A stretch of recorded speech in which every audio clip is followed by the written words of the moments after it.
जय हिंद दोस्तों, स्वागत है आप सभी का JPY गोल्डन स्टडी के YouTube चैनल में। दोस्तों, आज की वीडियोस में हम संस्कृत कक्षा 10वीं बिहार बोर्ड की जो व्याकरण है उसमें शब्दरूप पढ़ेंगे। और इससे पहले हम लोग देव शब्द और राम शब्द पढ़ चुके हैं। आज की इस वीडियो में आकारांत पुल्लिंग विस्पा शब्द पढ़ेंगे। आकारांत पुल्लिंग विस्पा शब्द पढ़ेंगे। अगर एक आकारांत को समझ गए तो इसके आधार पे जो भी आकारांत पुल्लिंग होंगे सभी आपको समझ में 100% आ जाएगा। इस वीडियोस में जिस तरीका से आपको बताऊंगा वो बहुत ही यूनिक तरीका होगा। तो चलिए जान लेते हैं। किसी भी शब्द रूप को जानने के लिए, याद करने के लिए आपको कम से कम दो चीजों की आवश्यकता होती है। वो पहला है वचन और दूसरा है विभक्ति। संस्कृत में 3 वचन है, एक वचन, द्विवचन, बहुवचन। और ये जो अकारांत या आकारांत शब्द चल रहे हैं इसके लिए हम लोग प्रथमा से लेकर के संबोधन तक 8 विभक्तियां लेते हैं। तो सबसे पहले इसको एक बार पढ़ लेते हैं और पढ़ने के बाद हम लोग इसका नियम देखेंगे कि आकारांत के लिए क्या नियम होता है। इसको पढ़ना है। प्रथमा एक वचन, द्विवचन, बहुवचन में विस्पा, विस्पौ, विस्पः। द्वितीया विस्पाम, विस्पौ, विस्पः। तृतीया विस्पा, विस्पाभ्याम, विस्पाभिः। चतुर्थी है विस्पे, विस्पाभ्याम, विस्पाभ्यः। पंचमी विस्पः, विस्पाभ्याम, विस्पाभ्यः।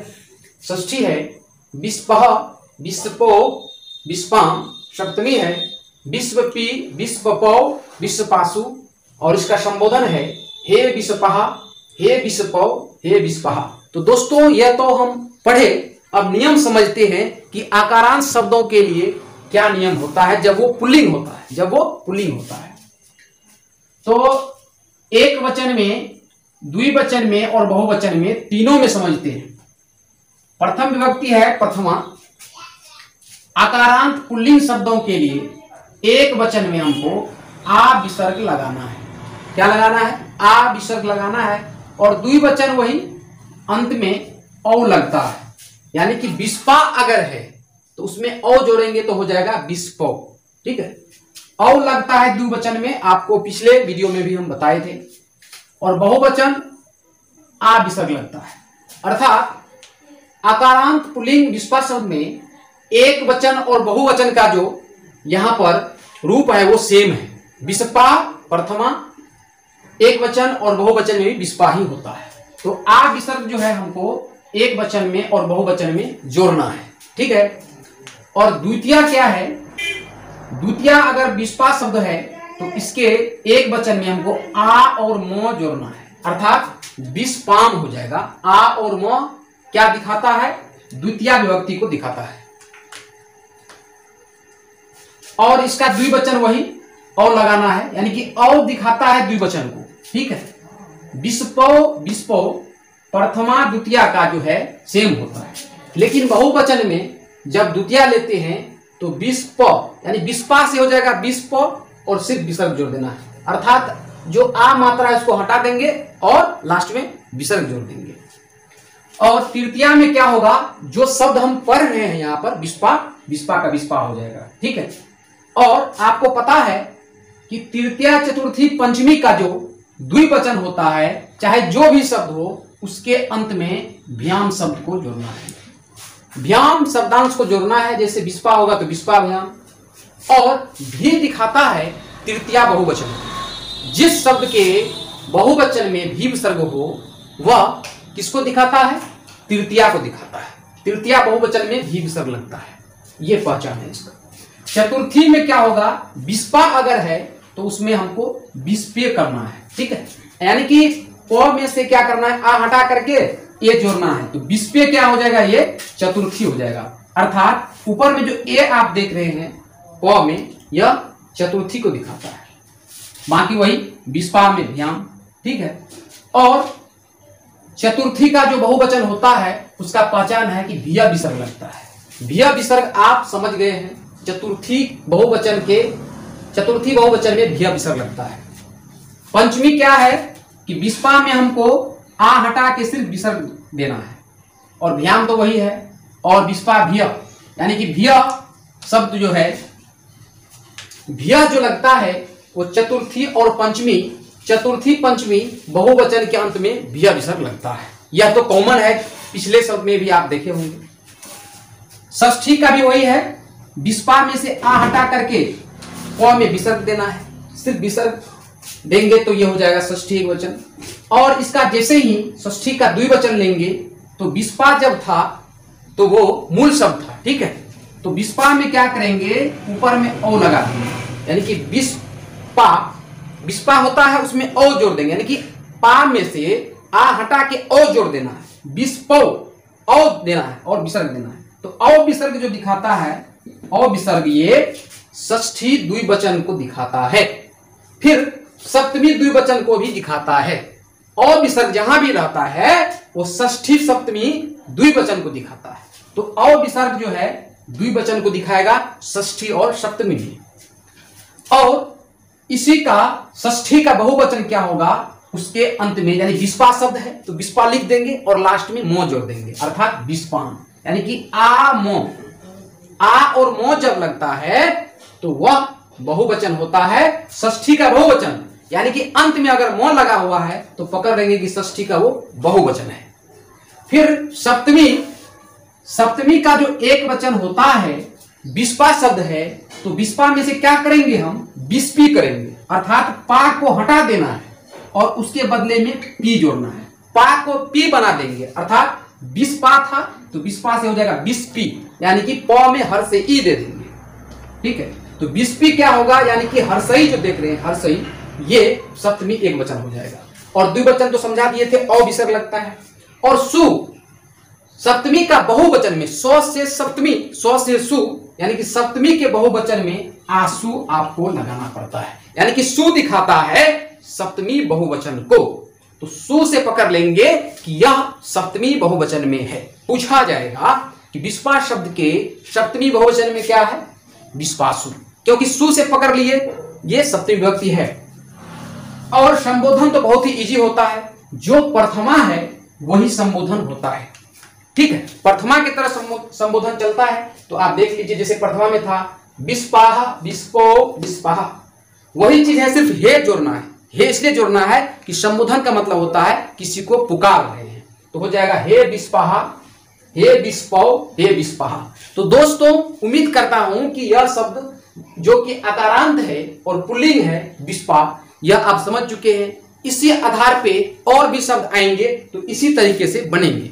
जैसे होगा सोमपा, विस्पा के बदले अगर सोमपा दे देगा तो सोमपा का रूप क्या चलेगा, सोमपहा, सोमपौ, सोमपहा, ठीक है। वही चीज जो इसमें जुड़ा हुआ है, जहां जहां लगा हुआ है, वही चीज सिर्फ लगा देना है तो वो निकल जाएगा। सोमपा का भी सोमपाम, सोमपो, सोमपह, सोमपा, सोमपाभयम, सोमपाभि, सोमपे, सोमपाभयम, सोमपाभ्य, सोमप, सोमपाभयम, सोमपाभ्य, सोमप, सोमपह, सोमपाम, सोमपी, सोमपो, सोमपासु, हे सोमपहा, हे सोमपो, हे सोमपहा, ठीक है, बन रहा है। एवं प्रकार से मधुपा ले लेंगे तो मधुपा का भी वही होगा।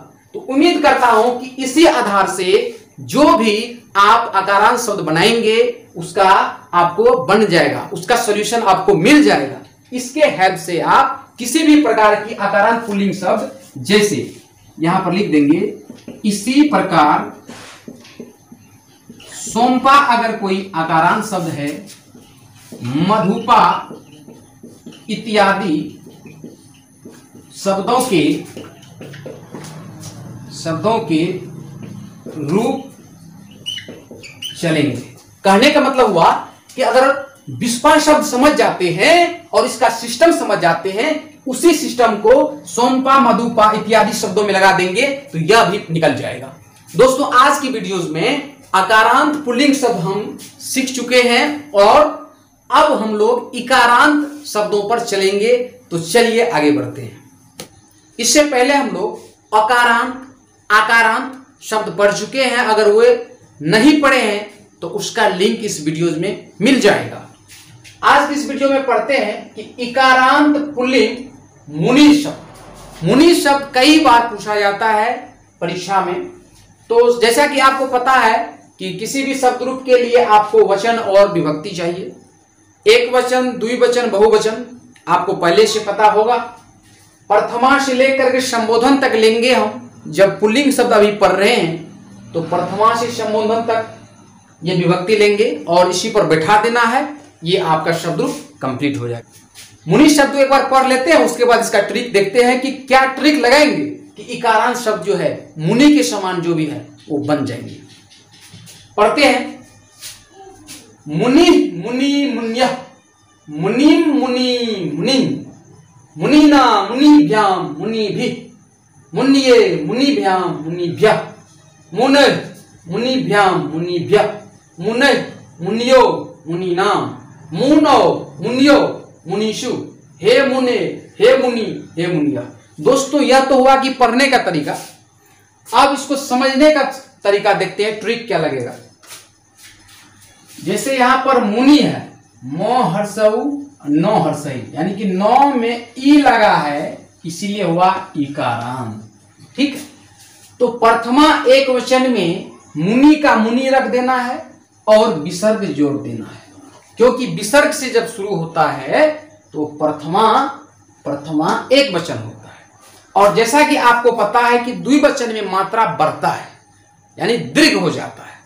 मुनि में हर्ष ई है तो द्विवचन में क्या करेंगे, न दीर्घ ही दे देंगे, दीर्घ ई लगा देंगे, तो मुंह नी में दीर्घ ई।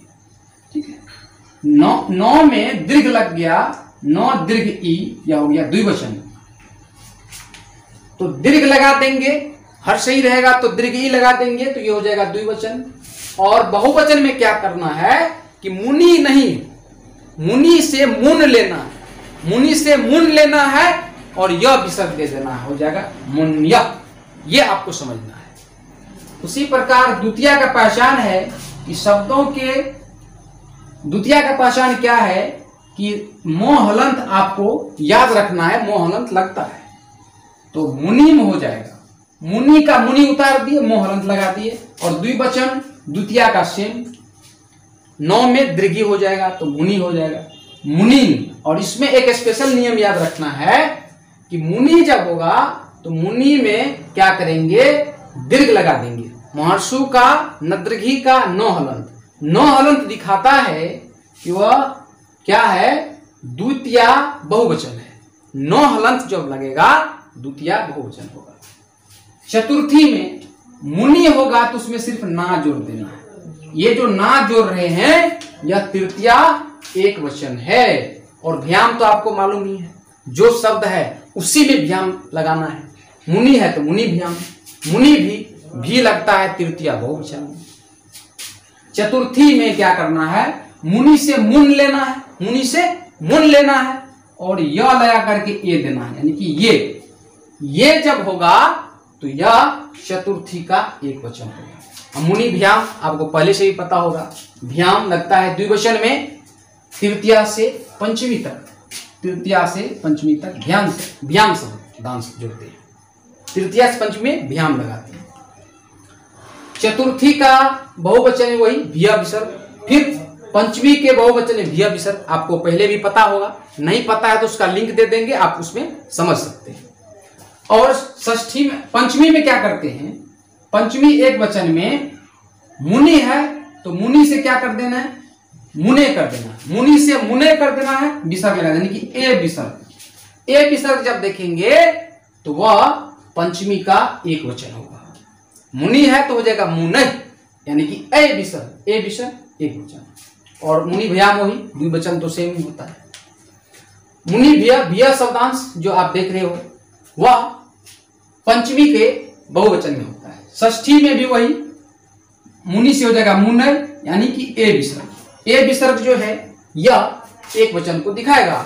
और षष्ठी का द्विवचन में हो जाएगा, मुनि है तो मुनि में क्या कर देना है, मुनियो कर देना है, यानी कि नी को हटा के नोया संयुक्त लगा देना है, ओ विसर्ग। और पहले से आपको पता है कि ओ विसर्ग जब होता है, ओ विसर्ग, तो यह द्विवचन होता है षष्ठी और सप्तमी में, तो हो जाएगा मुनियो।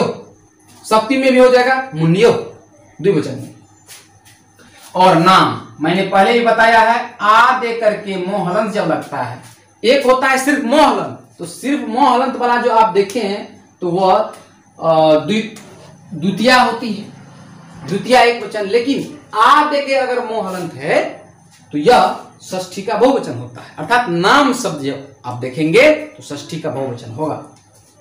सप्तमी का एक वचन जो होता है मुनि है, तो सिर्फ मुन लिखना है, मुनि से मुन लिखना है, उसमें औ विसर्ग जोड़ देना है।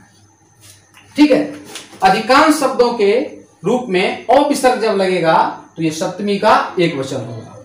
और अभी हमने जो बताया था मून, उसमें योग यानी कि मुनि से मुंह लिख करके नया संयुक्त ओ विसर्ग देंगे, यानी मुनियो ओ विसर्ग जो होगा द्विवचन होगा, आपको पता है सप्तमी का द्विवचन। और मैंने पहले ही बताया कि सु जो दिखाता है सप्तमी का बहुवचन दिखाता है तो हो जाएगा मुनि से मुनि सु, मुनि उतार देना है, सु लगा देना है, तो ये हो जाएगा सप्तमी का बहुवचन। और इसका संबोधन इस तरह से चलेगा हे मुने, यानी कि नो मुनि से हो जाएगा मुनि, और यहाँ पर द्विवचन में मात्रा डबल होता है यानी कि हे मुनि, और अंत में हे मुनिया। तो संबोधन जो है लगभग प्रथमा की तरह चलता है। तो दोस्तों यह इकारांत शब्द के रूप हैं मुनि, और मुनि के तरह और भी शब्द हैं जो इसी सिस्टम पे बनेंगे। तो उम्मीद करते हैं कि इस वीडियोस को आप समझ गए हैं, इस क्लास को समझ गए हैं। इसको समझ गए हैं तो चैनल को सब्सक्राइब करें, और इसके आगे इस टाइप के जो भी होंगे उसे भी हम बताएंगे। आज के लिए इतना ही।